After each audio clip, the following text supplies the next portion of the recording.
Bom, boa noite a todos, pessoal. Obrigado aí pela atenção de todo mundo. Parabéns, Ronaldo, aí, mais um para conta. Já foram quantos eventos ao todo aí? 1.250.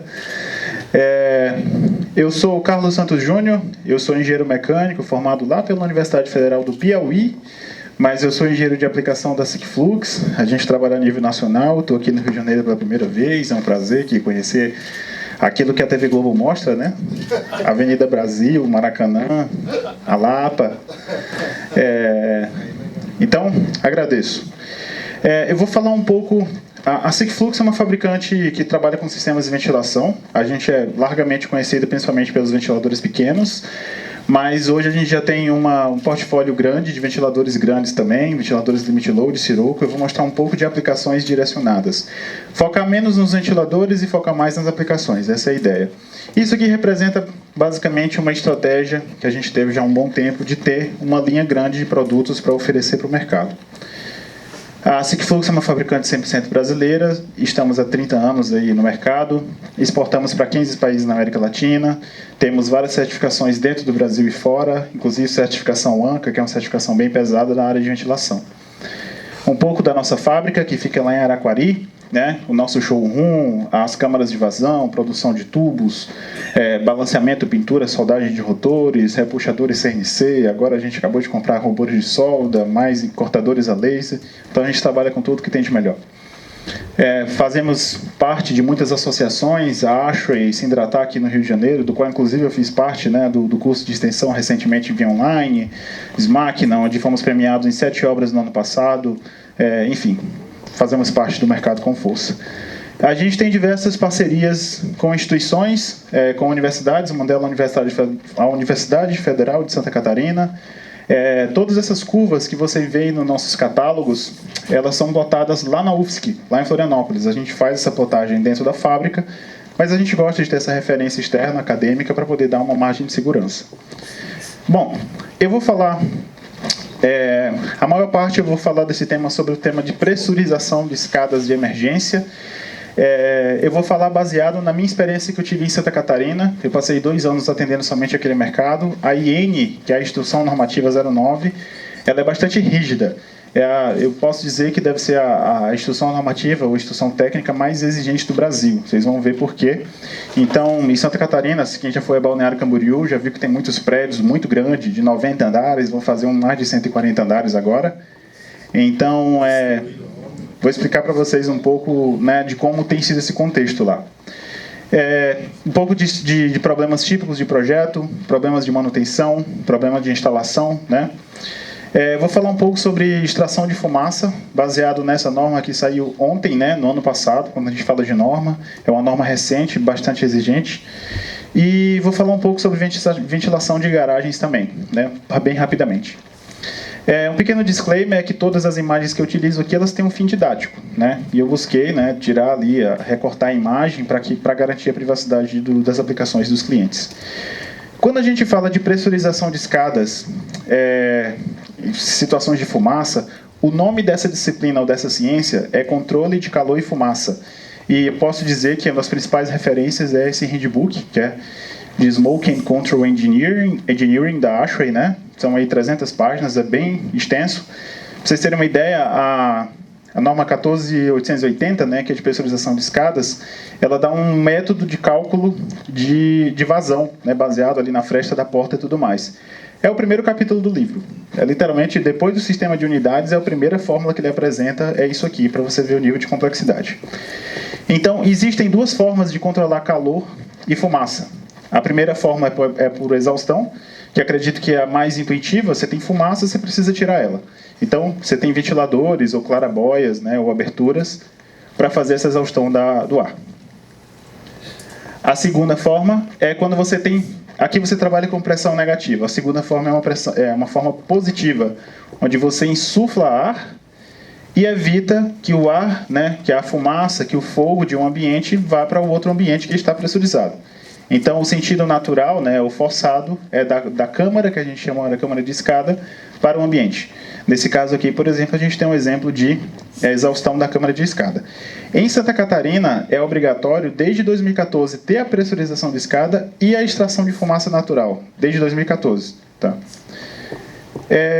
Quando a gente fala de pressurização de escada, eu vou passar um pouco sobre todo esse contexto, a tomada de ar, os dutos, a sala de máquina, o que acontece aqui dentro, né, e os erros principais associados.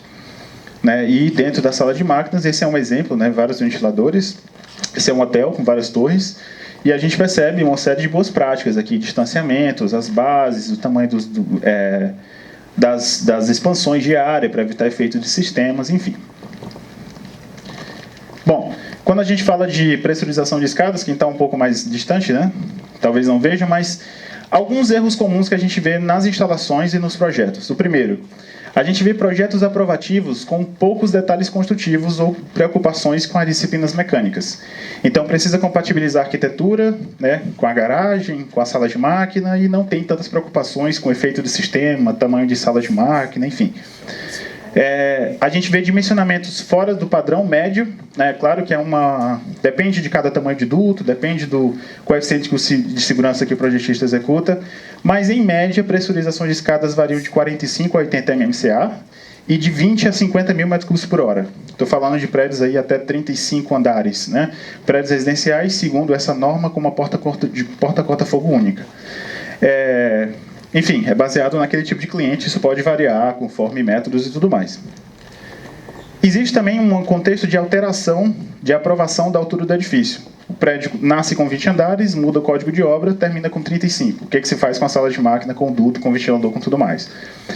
Existe um esquecimento de instalação, né? As obras de alto padrão estão muito preocupadas com o acabamento, né? Com a piscina, com a sauna aquecida, com muitas coisas, e o sistema de combate a incêndio vai ficando para trás, né? Vai ficando para depois não consegue instalar. Acontece também fechamento de passagens, né? A sala de máquinas ela fica no térreo ou no primeiro andar, em alguns casos. Faz-se todas as salas comerciais, fecha a sala de máquina, não tem como entrar o ventilador. Não contratam um instalador. Muitos projetos com efeitos de sistemas, né, plenos muito reduzidos, áreas de aspirações reduzidas, né, uma série de problemas. E os memoriais executivos, muitas vezes feitos por pessoas que não são da área de engenharia mecânica, enfim, de cálculo de ventilação, consideram somente o cálculo de vazão, que é o que a NBR de pressurização de escadas versa sobre. Ela referencia a 16401, que é a de cálculo de ar-condicionado, para indicar como deve ser feita a perda de carga. Mas na norma de pressurização de escada só tem cálculo de vazão. Então, às vezes, o pessoal chega assim para mim, cara, eu cheguei aqui 25 mil metros por hora. Qual é o ventilador que atende teu? Eu falei, cara, todos, infinitos, atendem, porque você pode fazer um jogo de pressão e vazão. Todos não, mas infinitos sim. E redução da sala de máquinas, né? O pessoal não vê, como sempre, a valorização do espaço técnico e tudo mais. E, por final, manutenção inadequada. Então, são vários problemas, né? 9 disciplinas de problemas. Quando a gente fala, eu vou detalhar um pouco, né, das orientações. O ar, né, o ar está aqui fora, ele precisa entrar dentro de uma tomada de ar externo, onde a gente tem as primeiras preocupações. A tomada de ar externo, é importante que ela fique na vertical.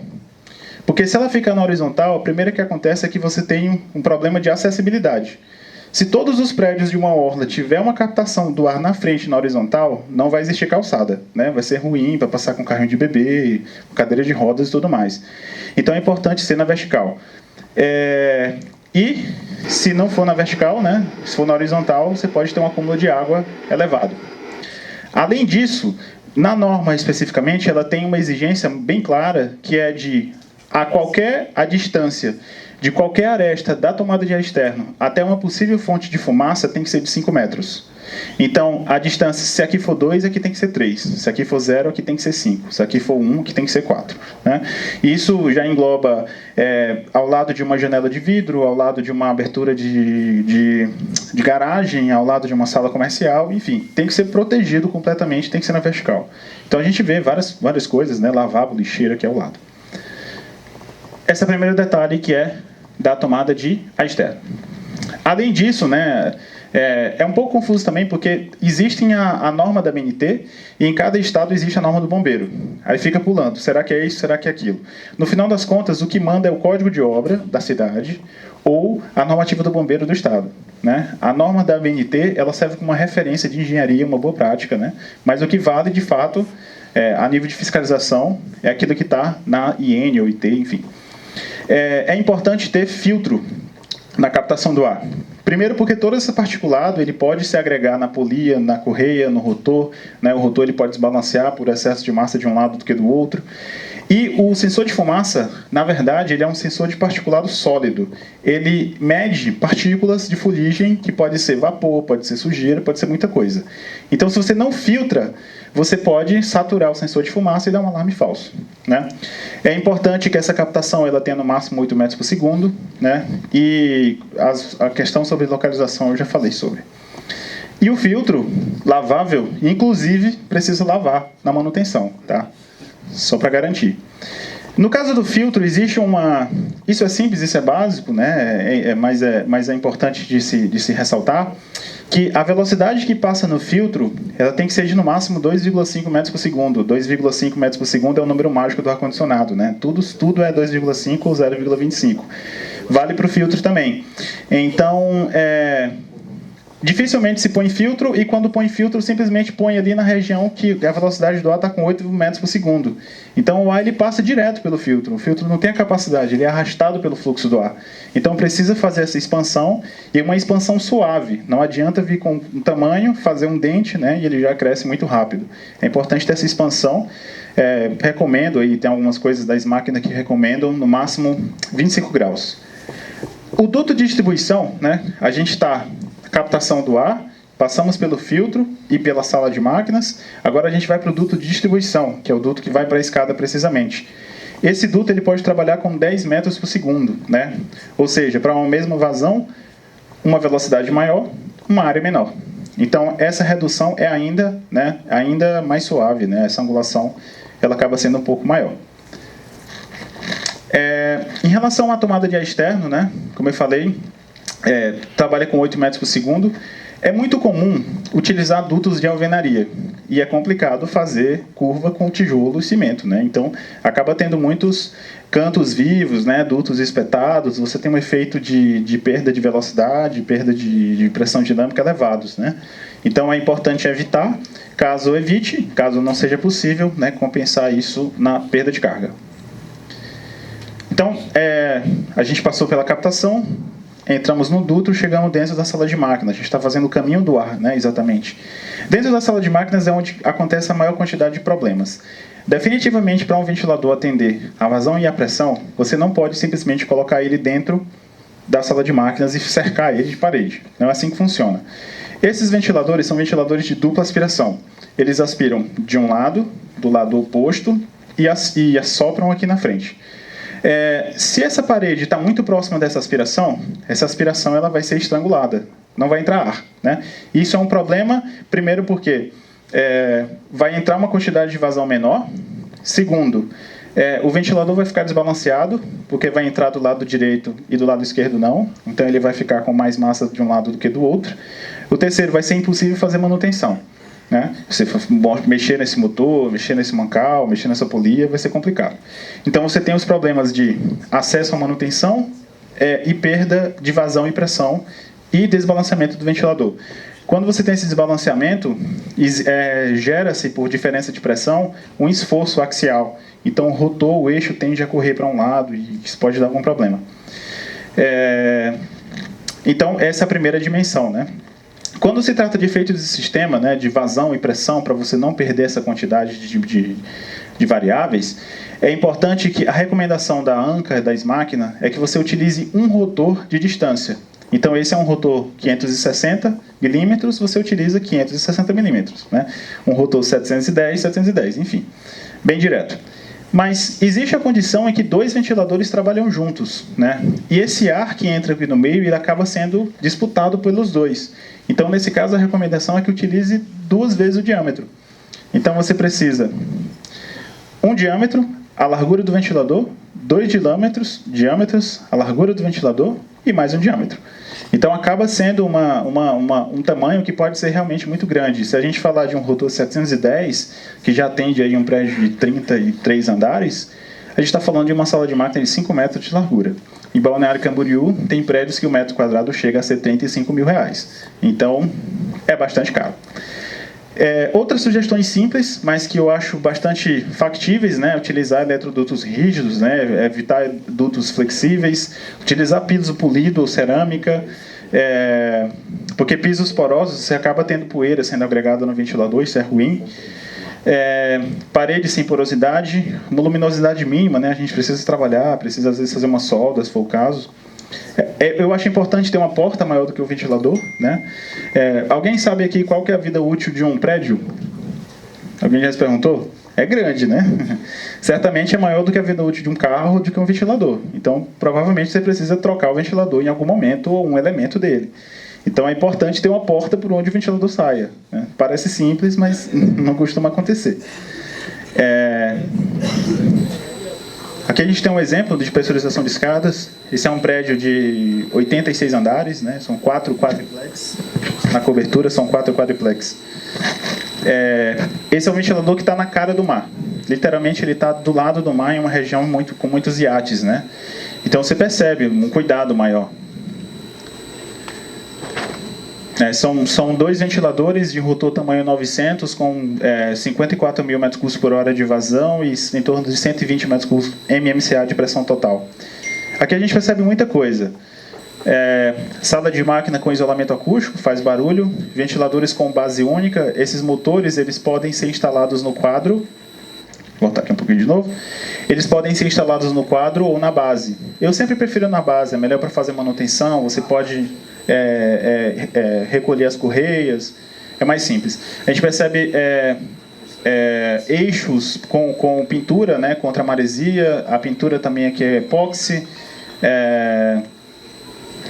Amortecedores tipo mola amortecedor. Olha aqui uma porta de inspeção. Isso é importante para você acessar a parte de dentro do ventilador, porque lá dentro tem dampers e os dampers têm elos e os elos enferrujam. Então você precisa lá passar um desengrimpante. Então isso é importante. Esse ruído é um ruído do inversor de frequência. Isso. Bom, esse é um ventilador, né? São 2 ventiladores bem grandes, de rotor 900. Então imagina lá aquela continha, o tamanho que daria a sala. Então a gente utilizou um modelo BLD, que é o modelo boca larga. LD é o nome desse ventilador, Limit Load, dupla aspiração. Existe uma preocupação, né? Existe uma engenharia de costume que fala que a velocidade máxima na face de um ventilador, na periferia, na face de fato, deve ser de 12,5 metros por segundo. Isso acontece por conta de alguns outros fatores. Acima disso, o rendimento diminui, o motor fica maior, o ruído fica maior, a rotação também. Então, trabalhar em faixas de 8 a 12 metros por segundo em condições de conforto é ok. Você pode trabalhar menos ou a mais, se você quiser, mas depende de alguns fatores. Quando você fala, então, de 12 metros por segundo, você precisa manter essa velocidade máxima. Então, às vezes, simplesmente aumentando o tamanho da boca do ventilador, você consegue ter alguns benefícios. Porque se a velocidade periférica seria de 15, você aumentou e voltou para 12. Opa, é numa região que eu gostei. Então, às vezes, você pode ter um ventilador menor com a boca maior do que um ventilador maior com a boca menor, né? Você consegue fazer o contrário. Então, às vezes, você consegue economizar espaço reduzindo o tamanho do ventilador e aumentando o tamanho da descarga. E isso tem efeitos na perda de pressão e velocidade. Vou dar um exemplo. Aqui são alguns exemplos, né? Isso aqui é uma sala de máquinas, não é um lavabo, né? De um prédio de 18 andares. A gente precisa colocar 2 ventiladores sobrepostos. É padrão, a gente já fabrica, os ventiladores já são preparados para trabalhar em montagem sobreposta. Mas a gente evita fazer instalações com o motor acima, porque o centro de massa da instalação fica muito elevado. Então você tem um problema, né, de uma instabilidade estrutural. Então nesse caso não tinha o que fazer, é muito pequeno, né? Paciência. Esse é um ventilador rotor 450, cujo tamanho de um ventilador, né, seria somente 80 centímetros. Com a montagem sobreposta com o motor acima, ele foi para 2,5 metros. Se você tem uma noção, né, do quanto aumentou o tamanho. Isso é um pouco ruim. Às vezes você consegue melhorar isso com bases de inércia, né? Você monta uma base com massa, né? uma base de inércia de fato, fixa o ventilador e esse centro de massa reduz um pouco a altura. Isso facilita, a gente percebe uma redução de vibração. Mas algumas obras, isso é um prédio, esse foi um que nasceu com 20 e morreu com 34, né? Olha o tamanho da sala de máquinas. É tão útil essa redução do ventilador aumentando, né, o tamanho da boca do ventilador, que nesse caso a gente conseguiu reduzir de um 710 para um 500, né, mudando do LD para o BLD, que é o boca larga. Então, a gente conseguiu reduzir para pelo menos caber na sala de máquinas, né? Mas ainda assim, esse é o caso que ficou somente com 27 centímetros, né, entre o ventilador e a parede, e 40 entre os dois ventiladores. Então, esse ventilador com certeza teve uma perda, né, uma perda de carga muito elevada. E o que a gente faz com essa perda de carga, né? Tem referências no mundo, como a ASHRAE e como a SMAC, que elas dão curvas de correção de perda de carga baseada no efeito de sistema, baseado na velocidade de face na aspiração e baseado na velocidade de face da descarga. Em resumo, a recomendação é não fazer singularidades, ou seja, transições, aumentos, diminuições, né, derivações de dutos, antes do momento em que o perfil do ar é laminar. Então, o perfil do ar, quando ele sai da descarga do ventilador, ele sai turbulento, ele sai sem um formato desenvolvido. Depois de um tempo é que ele se desenvolve. E depois desse momento é que deve-se fazer essa singularidade, essa alteração, redução, sobe e desce. Se fizer antes dessa distância mínima recomendada, então existem curvas de correção baseada em qual foi a porcentagem dessa redução que você teve, né? dessa diferença do ideal. Então, vamos fazer um exemplo.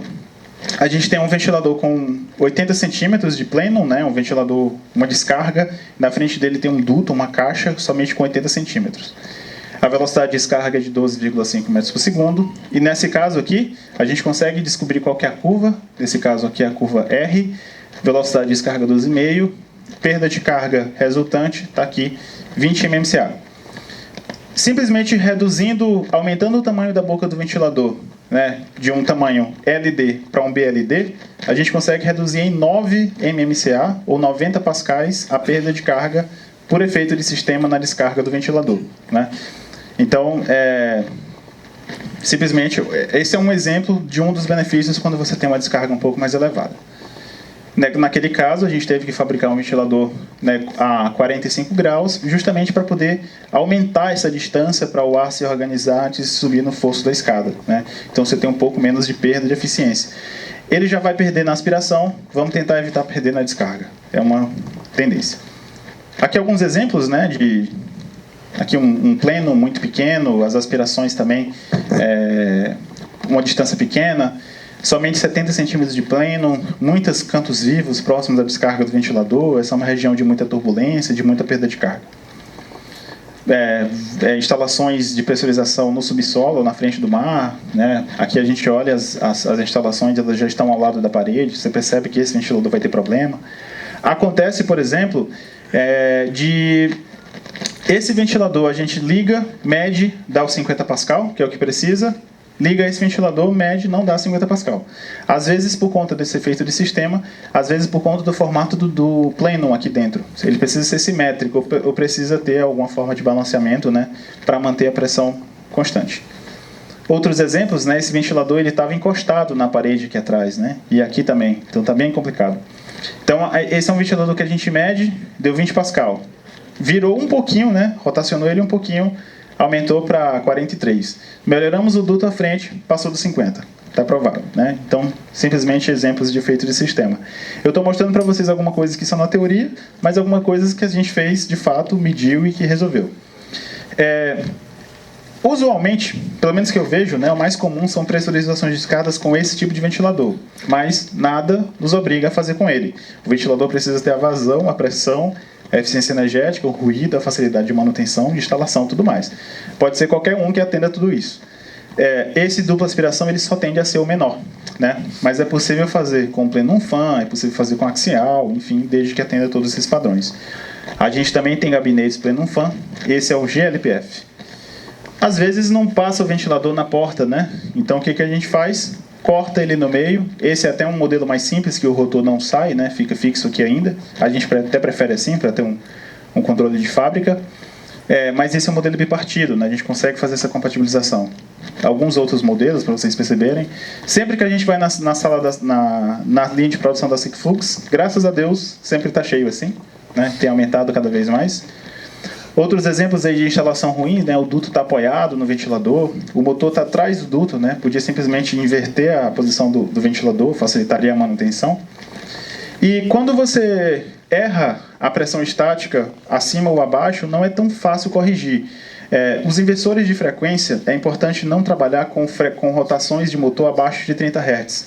Abaixo disso, o motor tem um problema de arrefecimento. Então, se você calcula um ventilador muito acima e você precisa reduzir demais, além de perder muito dinheiro com tudo, fabricação, frete, pintura, instalação, você pode queimar o motor. E, principalmente, é mais complicado quando você erra a pressão abaixo, porque você precisa aumentar a rotação do ventilador. E a lei de proporcionalidade dos ventiladores, ela fala que a vazão aumenta diretamente com a rotação. Diretamente. Se eu aumentar 2 de rotação, aumenta 2 de vazão. A pressão, ela aumenta com o quadrado. Isso é bom, né? Se eu aumentar 2 de rotação, eu aumento 4 de pressão. Mas o BHP, que é a potência absorvida, que por sua vez tem a ver com a potência exigida do motor, ela aumenta com o cubo da rotação. Então, se eu aumentar 2 RPM, eu vou aumentar 8, né, na unidade elétrica lá do motor. Então, se você aumenta pouca coisa, né, a rotação típica é entre 1.500 e 2.600 RPM para essa faixa de aplicação. A gente às vezes consegue aumentar 20 RPM. Né? Está falando de uma ordem de grandeza de 1.500 a 2.000. Se você aumentar 20, você não aguenta nada. Né? Como diz um professor aqui do Rio, é a pressão de um espirro. Né? Você aumentar 20 RPM para um ventilador que trabalha com 2.000. Então tem que ter muito cuidado, porque facilmente você mata o motor. E principalmente quando você não seleciona um motor com alguma margem de segurança. Né? Deu 14,9 de potência absorvida, você põe 15 CV de potência nominal. Aqui também é para mostrar que um ventilador ele tem classes construtivas. O ventilador do mesmo tamanho, que trabalha com 1.300 RPM, não é construído da mesma forma que um ventilador de 2.000 RPM do mesmo tamanho. Ele tem reforços, ele tem estruturas, o balanceamento pode ser um pouco diferente. Então, às vezes, ali em campo, você erra a pressão, vai aumentar a rotação, você pula da classe que ele foi construído para a classe logo acima. E aí o ventilador vai, né, se deformar todo, ter problemas estruturais. Algumas considerações, né, a gente sempre passa pela parte de cotações, trabalha com compradores, a gente fala, né, é importante verificar se você está comprando um modelo especial, se tem acessórios, né, esse é o modelo preparado para pressurização de escadas, com tudo que precisa. O dumper sob pressão, juntas flexíveis, contraflanges para fixar num duto ou na alvenaria, a pintura, se for o caso, epóxi para maresia, se for o caso para ambientes externos, grades de proteção que protegem de fato todos os lados, amortecedores tipo coxim ou bola borracha. Também a gente pode colocar como acessório um sensor uma abertura para colocar o sensor de fluxo, né? Algumas obras elas pedem para você medir se o ventilador realmente está ou não funcionando. Então já sai preparado. Tipo de pintura, né? E o atendimento comercial é um diferencial que a Sigflux sempre presta a todos que nos consultam. Bom, isso tudo foi só sala de máquinas, né? Quando a gente fala do duto de pressurização de escadas, como eu falei, o duto pode trabalhar com 10 metros por segundo, ou caso de alvenaria, se não me engano, 15 com dutos de metálicos, né? Isso lá em Santa Catarina. O que eu falo especificamente é sobre as grelhas, né? A IN ela pede que essas grelhas elas tenham, além das aletas, elas tenham ajustes, né? Uma espécie de registro para você facilitar o balanceamento. Anticâmaras. Às vezes a gente está numa obra que a gente fala assim, olha, essa sala está muito pequena. Aí o engenheiro fala, então quebra essa anticâmara porque eu estava numa outra obra que não tinha. Se lá não tinha, aqui também não tem. Mas não é assim. A anticâmara na sala de máquinas de pressurização, ela é necessária quando essa sala fica dentro de um ambiente do condomínio. Então, se ficar dentro de um hall, por exemplo, esse hall pode pegar fogo. Então, você protege a câmara da sala de máquinas com uma anticâmara, né? Então, nesse caso, é necessário. Sobre a porta corta-fogo, especificamente, é muito importante adquirir portas, né, que tenham poucos vazamentos, né? A norma ela pede 0,75 centímetros ou 1,5. Se você tem muito mais que isso, você tem problemas. Bom, isso foi pressurização de escadas, eu vou um pouco mais rápido, só para falar para vocês um pouco sobre controle de fumaça por exaustão, nesse caso. Essa é uma norma recente. Assim como os sistemas de ar-condicionado ou de resfriamento, o produto do sistema é uma temperatura baixa, por exemplo, ou uma umidade tranquila, o sistema de extração de fumaça ele busca garantir a altura livre de camada de fumaça para que as pessoas possam caminhar sem ter fumaça ao nível dos olhos, né? Então, todo o sistema ele precisa garantir esse formato, esse perfil de pluma de fumaça, né? Então, essa exaustão ela tem que ser forte o suficiente, de forma que esse cogumelo se forme acima da cabeça das pessoas. Essa barreira aqui de contenção ela é importante para evitar que esse cogumelo ele se deforme e vá para o restante, né? Então, a construção civil a arquitetura precisa conversar com a parte mecânica, né, de exaustão.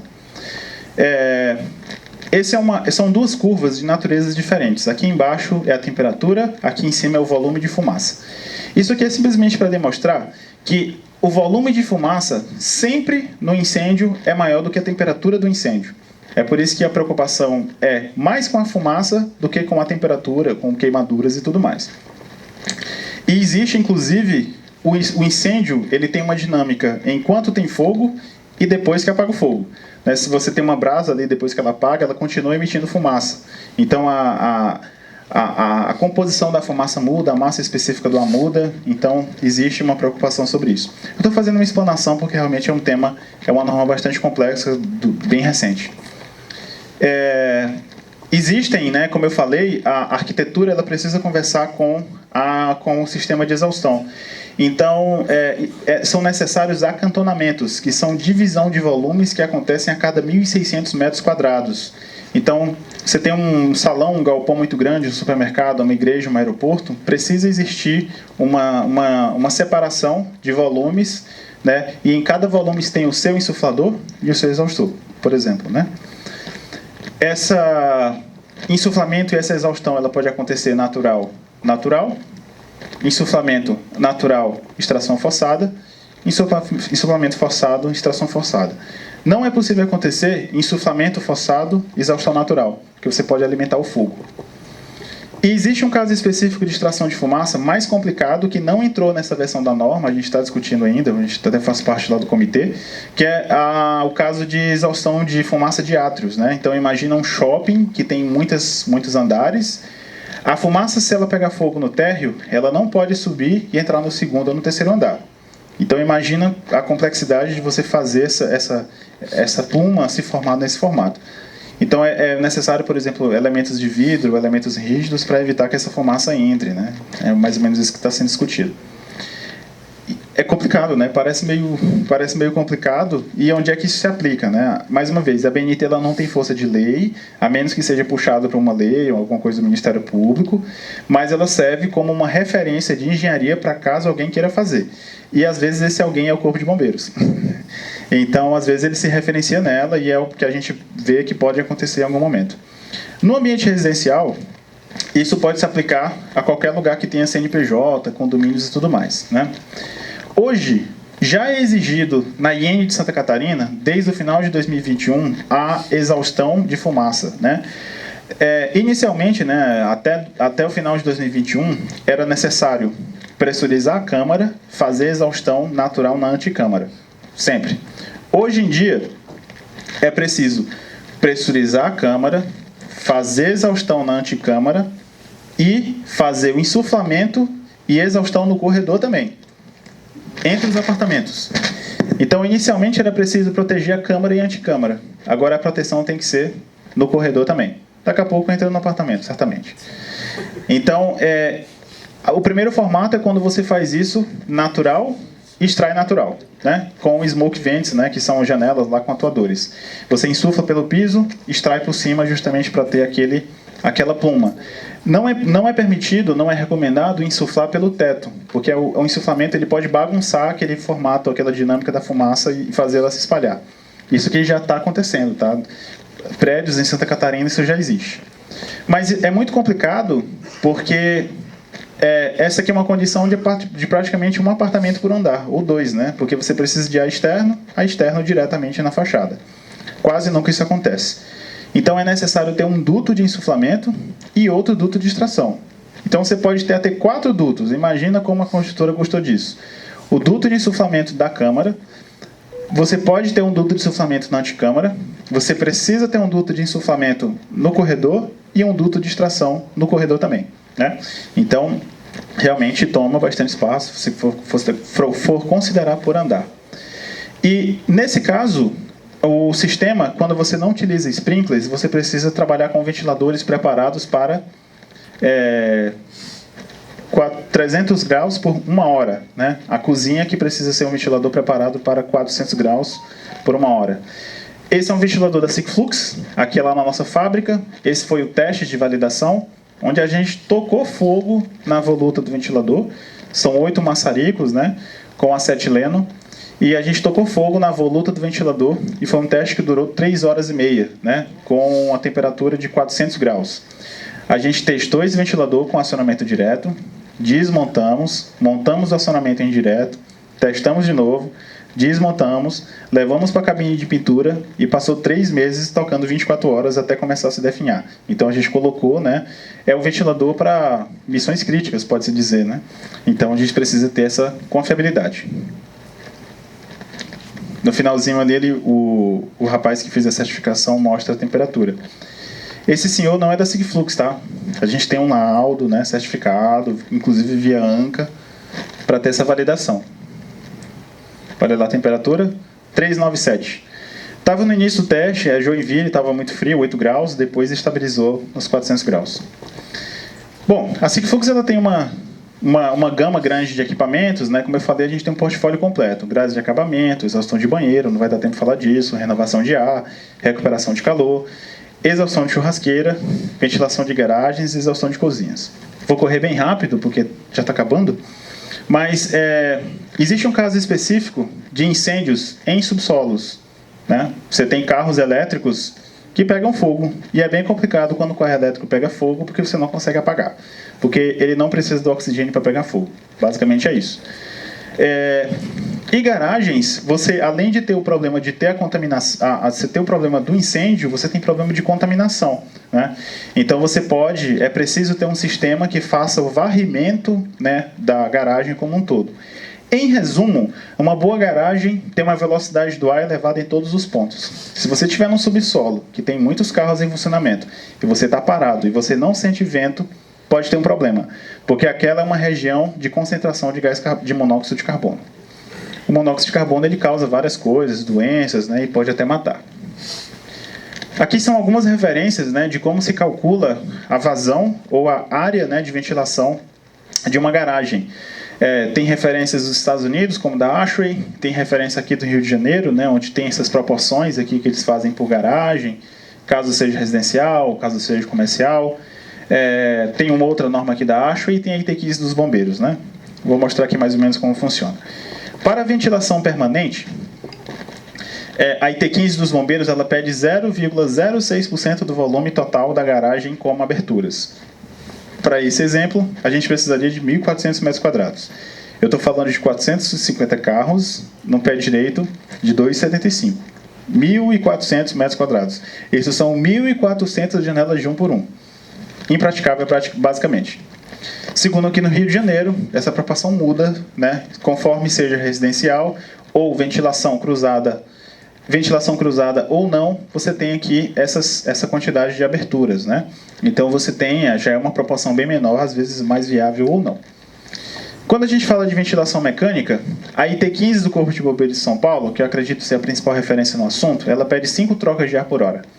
Para essa garagem, o nosso volume é 23 mil metros cúbicos, então a gente precisa de 115 mil metros cúbicos por hora. Isso é muita vazão. Segundo o handbook da ASHRAE, que é o segundo método, né, ele tem um passo a passo, ele chega a 6,2 trocas de ar por hora. Isso são 142 mil metros cúbicos por hora, é bastante. Segundo o decreto do Rio de Janeiro, caso seja residencial, seriam 135 mil, ou comercial, 180 mil. Mais uma vez, para esse meu exemplo. Segundo a ASHRAE 62.1, seria na ordem aqui de 111 mil. Se a gente fizer uma comparação entre essas 4 normas, 2 brasileiras, uma daqui inclusive, 2 dos Estados Unidos, a gente encontra mais ou menos uma ordem de grandeza parecida, né? 115, 140, 180. Esse é o único caso que considera comercial. Em resumo, vazão muito grande, muitos ventiladores e tem que dividir por zona. Tem o que fazer. Quando a gente fala de ventiladores grandes, também lembrem da Sigflux, né? Não é só ventiladores pequenos, a gente tem ventiladores grandes. Então, a gente tem linhas axiais, né, que com vazões de até 15.000 metros cúbicos por hora. A gente tem linhas Sirocco, menores ou um pouco maiores. Aqui é o nosso software para fazer a seleção. A gente tem ventiladores limit load, né, com pressões de até 300 mmCA e vazões de 55.000 metros cúbicos por hora.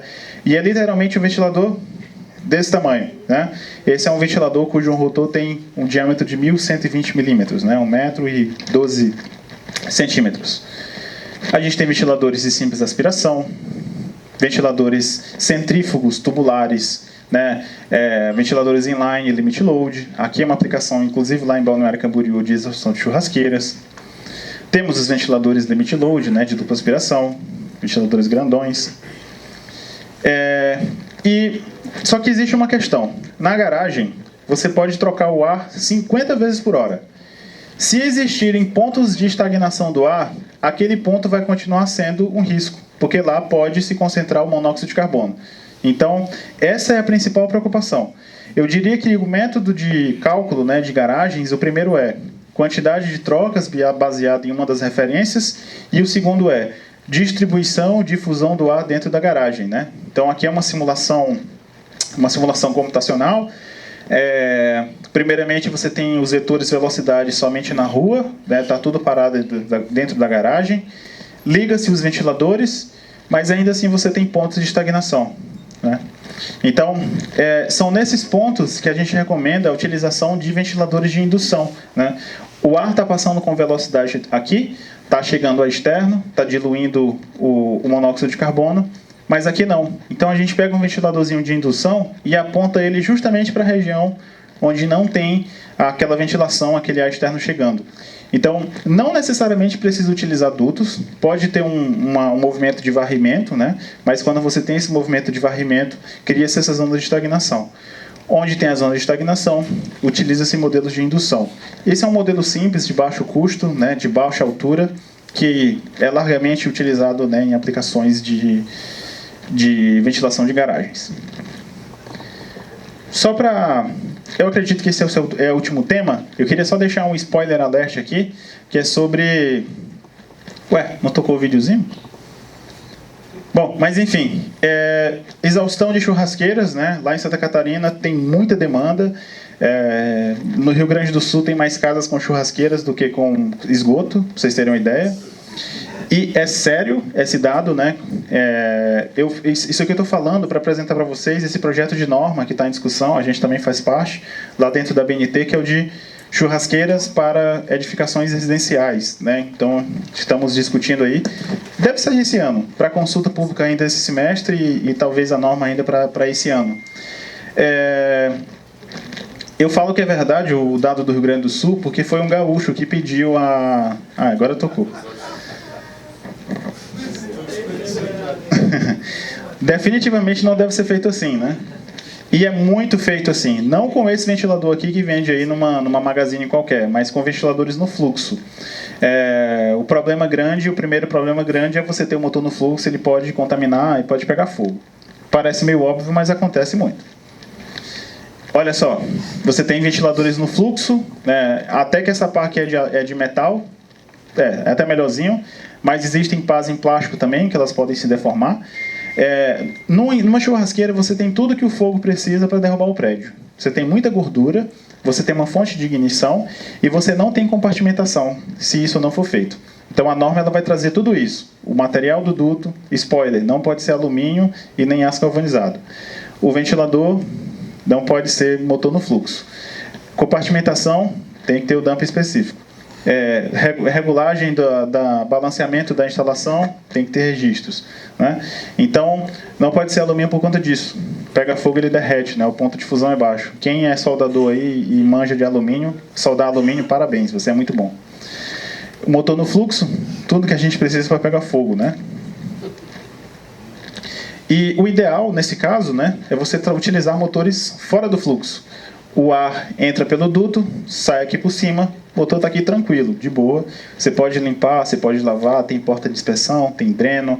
Esse aqui o motor está no fluxo, certo? Mas ele está protegido. Isso aqui é uma ventilação de garagens lá em Balneário Camboriú também. mais um modelo, né, de ventiladores de garagem, de churrasqueira, mas pode ser utilizado para garagem também. Bom, foi quase isso, desculpa correr um pouco, muito obrigado.